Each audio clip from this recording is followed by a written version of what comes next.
Hello, I'm Barrie Rutter, and I play King Lear.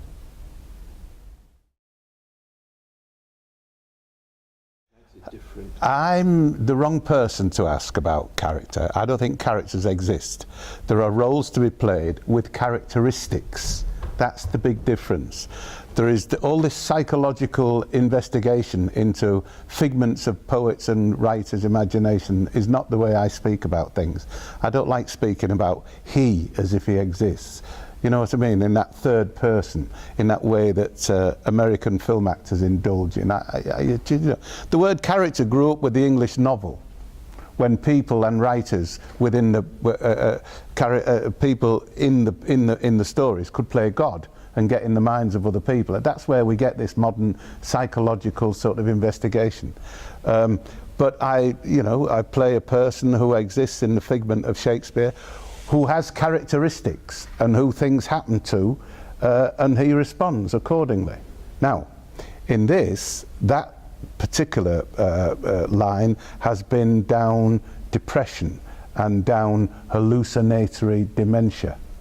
I'm working with a man like Jonathan Miller, who was a houseman years ago in hospitals, where top technology was to listen to people. His forensic eye on human behaviour of that sort of experience has been wonderful, and I've listened to him as an avid young boy, gleaning his experience, and I really do put it to use on the stage in the production. Indeed, and he's given me that wonderful phrase called the sightless stare, which a lot of people in dementia just do.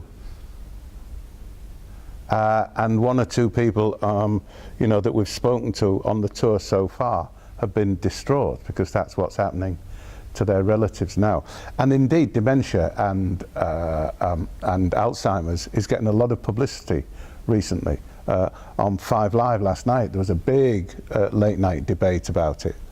And the latest Oscar-winning lady, that's an Alzheimer's film.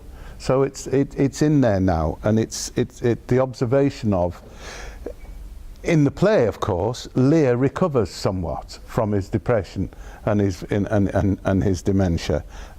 He recovers to die, basically, of a broken heart and old age. That really isn't happening, but the investigation into the illness is now got a wonderful. I say wonderful because we're addressing it now in a humane and a humanitarian way, whereas before we locked people up. So I'm Finetime Fontayne, and I'm playing the fool in King Lear.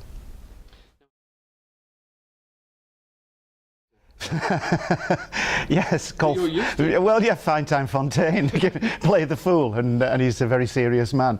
Yeah, my guess is that he's not a foolish character or a jester in any version of it. As I read it, I went to meet Barrie about being involved in the show.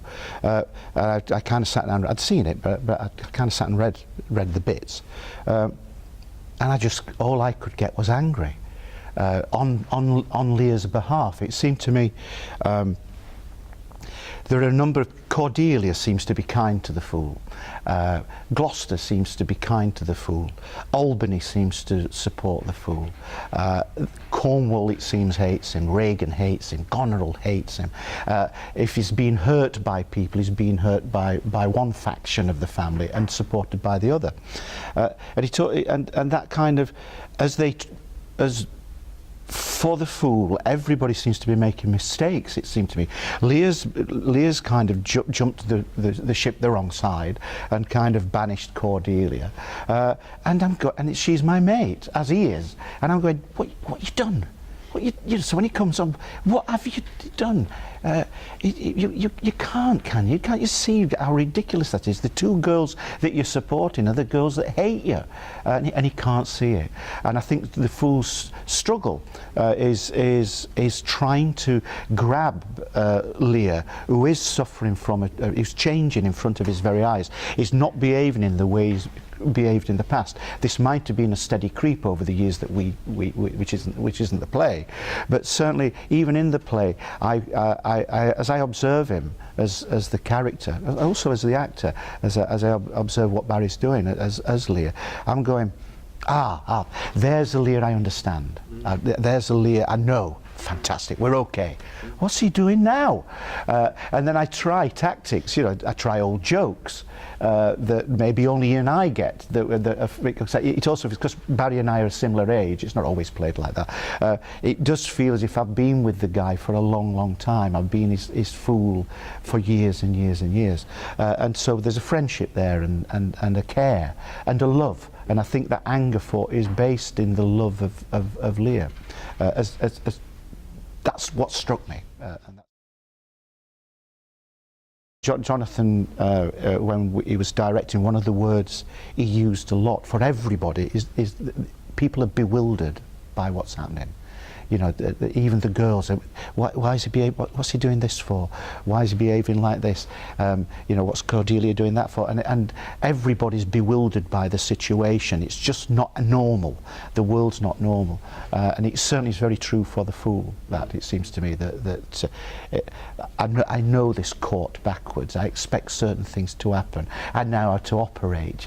What jokes will work. What it ain't working anymore.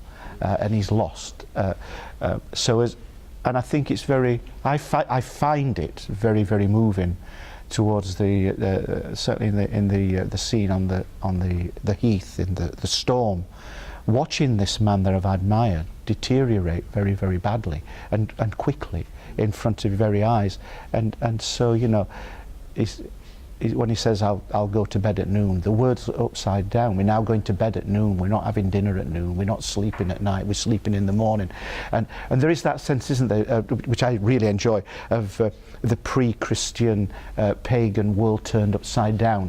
Fools being able to tell kings that they're fools, and kings playing fools, men being women, women being men. That old English tradition of theatre and storytelling is encapsulated, I feel, very strongly in it.